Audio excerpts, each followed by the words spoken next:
ماشاءاللہ لا حول ولا قوة الا باللہ العلی العظیم رب اشرح لی صدری ویسر لی امری واحلل عقدۃ من لسانی یفقہوا قولی اعوذ باللہ من الشیطان الرجیم بسم اللہ الرحمن الرحیم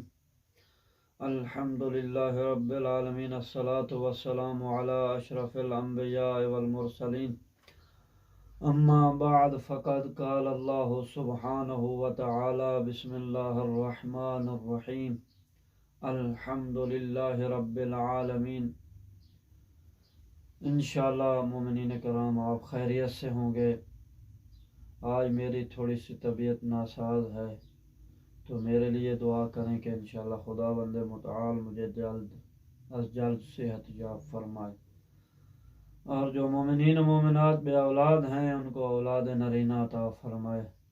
امام زمان کا جلد ظہور فرمائے، ہمیں واجبات پہ عمل کرنے کی توفیقات عطا فرمائے، محرمات سے بچنے کی توفیق عطا فرمائے۔ تو ہیں میرے محترم سامعین، ہم نے بسم اللہ الرحمن الرحیم کی تفسیر کو بیان کیا تھا، تو یہ ہو ہی نہیں سکتا کہ ہم بسم اللہ کی تفسیر بیان کریں، یہ ہمارے بس کی بات ہی نہیں ہے، کیونکہ وہ خود یعنی مولا علی علیہ السلام کے بارے مشہور ہے کہ امام جب ابن عباس کو یہ بسم اللہ کی با کے تفسیر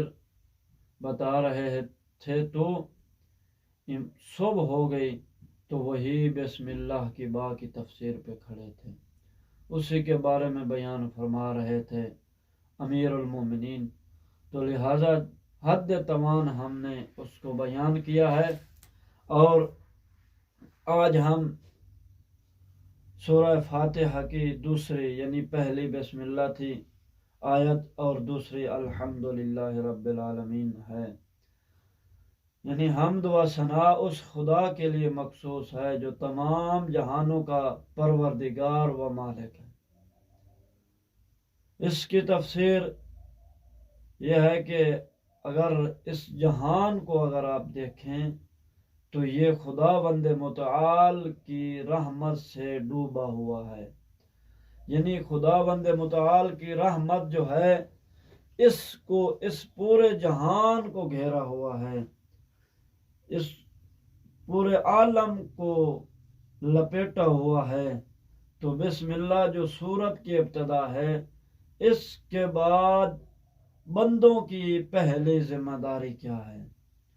پہلی ذمہ داری یہ ہے کہ وہ عالم وجود کے عظیم ابتدا، مبدا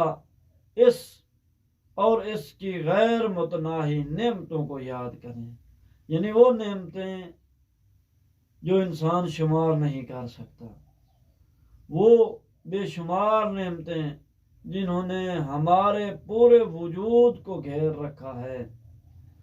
پروردگار عالم کی معرفت کی طرف رہنمائی کرتی ہیں، بلکہ اس راستے کا سبب ہی یہی ہے کہ کیونکہ کسی انسان کو جب کوئی نعمت حاصل ہوتی ہے تو وہ فوراً چاہتا ہے کہ اس نعمت کی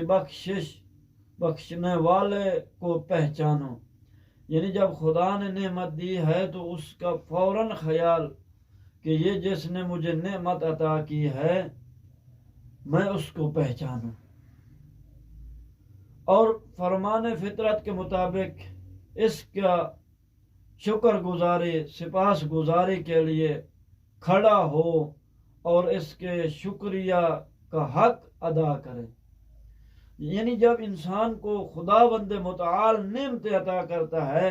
تو انسان کا وظیفہ یہ ہے کہ انسان اس کی نعمتوں کا شکریہ ادا کرے۔ ویسے تو ہم اس کی نعمتوں کا شکریہ ادا نہیں کر سکتے، لیکن پھر بھی انسان جتنی حد ہے اس حد کے مطابق جتنی اس کی طاقت ہے، اس کی وسعت ہے، اس کے مطابق وہ اس کا شکریہ ادا کرے۔ یہی وجہ ہے کہ علماء علم کلام یعنی عقائد اس علم کی پہلے بحث میں جب گفتگو معرفت خدا کی علت و سبب کے متعلق ہوتی ہے تو وہ کہتے ہیں کہ فطرت و عقلی حکم کے مطابق معرفت خدا اس لیے واجب ہے کیونکہ محسن کے احسان کا شکریہ واجب ہے. یعنی جب انسان کو خدا بند متعال نے یہ نعمتیں عطا کی ہیں تو جس محسن نے ہمیں یہ نعمتیں عطا کی ہیں تو ہمیں چاہیے کہ اس کا شکریہ ہم پر واجب ہے، ہم اس کا شکریہ ادا کریں. یہ جو ہم کہتے ہیں کہ پروردگار عالم کی معرفت کی رہنمائی اس کی نعمتوں سے حاصل ہوتی ہے، تو اس کی وجہ یہ ہے کہ ابتدا خدا کو پہچاننے کا بہترین اور جامع ترین راستہ اسرار افرینش و خلقت کا مطالعہ کرنا ہے. یعنی اس کی خلقت کے بارے میں ہمیں مطالعہ کرنا چاہیے، اس کی افرینش کے بارے ہمیں مطالعہ کرنا چاہیے کہ ان میں سے خاص طور پر ان نعمتوں کا وجود ہے جو ان نوع انسانیت کی زندگی کو ایک دوسرے سے ارتباط پیدا کرتی ہیں، ایک دوسرے سے مربوط کرتی ہیں. ان دو وجوہ کی بنا پر سورہ فاتحہ کتاب، یعنی جب خداوند متعال نے یہ آیت نازل فرمائی ہے الحمدللہ رب العالمین، تو الحمدللہ رب العالمین سے شروع ہوتی ہے اس سورت کا، جو اس جملے کی گہرائی اور عظمت تک پہنچنے کے لیے ضروری ہے کہ حمد اور مد اور شکریہ کے درمیان فرق اور اس کے نتائج کی طرف توجہ کی جائے. تو انشاءاللہ میرے محترم سامعین، میں کل حمد اور مدح اور شکر کے فرق بیان کروں گا، اسی کی تعریفیں بیان کروں گا. والسلام ورحمۃ اللہ وبرکاتہ.